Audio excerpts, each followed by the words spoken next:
न डिग्री न पैसा और ना ही था आसपास का माहौल ऐसा। स्वशिक्षित फैशन डिज़ाइनर अपना ही सिला हुआ गुलाबी गाउन पहनकर रेड कारपेट पर उतरी तो बड़े बड़े सितारों के बीच सबकी निगाहें इसकी तरफ घूम गई।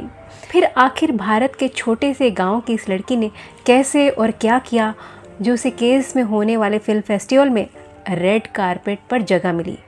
आइए जानते हैं इस लड़की में वो कौन सी बात है जो भारत को गौरवान्वित करती है और जो हिंदी फिल्मों के अभिनेताओं को इनसे सीखनी चाहिए। उत्तर प्रदेश में बागपत जिले के छोटे से गांव बरनवा की नैन्सी त्यागी कुछ साल पहले दिल्ली गई थी यूपीएससी की तैयारी करने, मगर कोरोना के लॉकडाउन ने उनकी किस्मत ही बदल दी। पिता ने उन्हें 3 लाख रुपए देकर भेजा था। लॉकडाउन में कोचिंग इंस्टीट्यूट बंद हो गया, रहने की जगह और बाहर के खाने में पैसे खर्च होने लगे।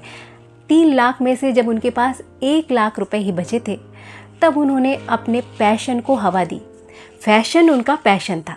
उन्होंने झट एक कैमरा खरीदा और गांव चली गई। लॉकडाउन में सभी घर में कैद थे। बहुत ही सस्ते कपड़े खरीदती, उनके आउटफिट्स बनाकर सोशल मीडिया पर पोस्ट करती। मशीन के नाम पर उनकी माँ की शादी की सिलाई मशीन थी जिसे वो हाथ से चलाती थी। वीडियोस बनाने में उनका भाई उनकी मदद करता, लेकिन वो इतनी पतली थी कि उन्हें बॉडी शेमिंग का सामना करना पड़ा। कई बार ट्रोल होने के बाद, कई गलतियों से सीखने के बाद उन्होंने कुछ अलग, कुछ नया करने की सोची। इसके लिए वो बड़ी बड़ी एक्ट्रेसेस के कपड़े देखती और उनके जैसे आउटफिट्स तैयार करने के लिए वो बाज़ार जाती, सस्ते कपड़े ढूंढती और बहुत ही कम कीमत पर वैसे ही आउटफिट्स खुद सिलकर तैयार करती। मीशो ऐप पर उनके संग्रह ने उन्हें कुछ पहचान दिलाई। धीरे धीरे सोशल मीडिया पर उनके फॉलोवर्स बढ़ने लगे, लोग तारीफ करने लगे। वो कहते हैं ना, डिग्री और डॉक्यूमेंट्स से कहीं ज़्यादा काम करते करते हमें कॉन्फिडेंस आता है। अब सोचने वाली बात यह है कि नैन्सी त्यागी का जब फिल्मों से कुछ लेना देना नहीं है, फिर उन्हें केन्स फिल्म फेस्टिवल में क्यों बुलाया गया? दरअसल वक्त के साथ साथ सभी बदल जाते हैं।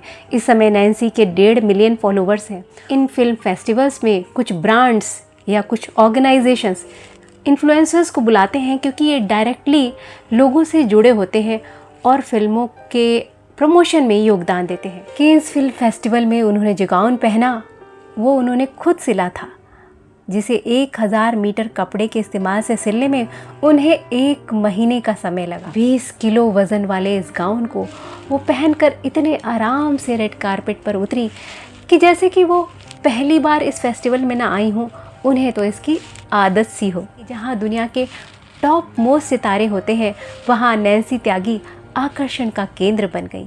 नैन्सी फिल्म फेस्टिवल में शुद्ध हिंदी में बात कर रही थी, पूरे कॉन्फिडेंस के साथ बात कर रही थी। ये कितनी अजीब बात है कि हिंदी फिल्मों के अभिनेता जब इस फेस्टिवल में जाते हैं तो हमेशा अंग्रेज़ी में बात करते हैं। उन्हें नैन्सी से सीखना चाहिए कि मातृभाषा का इस्तेमाल देश को गौरवान्वित करता है, उनकी अलग पहचान बनाता है। फेस्टिवल में उनका दूसरा अपीयरेंस भी एक साड़ी गाउन में था जिसे उन्होंने बाज़ार से कपड़ा खरीदकर खुद ही बनाया था। वो कहती हैं कि मेरी मम्मी जब काम से लौटती थी तो वो कोयले सी काली होकर आती थी। वो मेरे लिए सब कुछ करती थी और अपने लिए कुछ भी नहीं करती थी।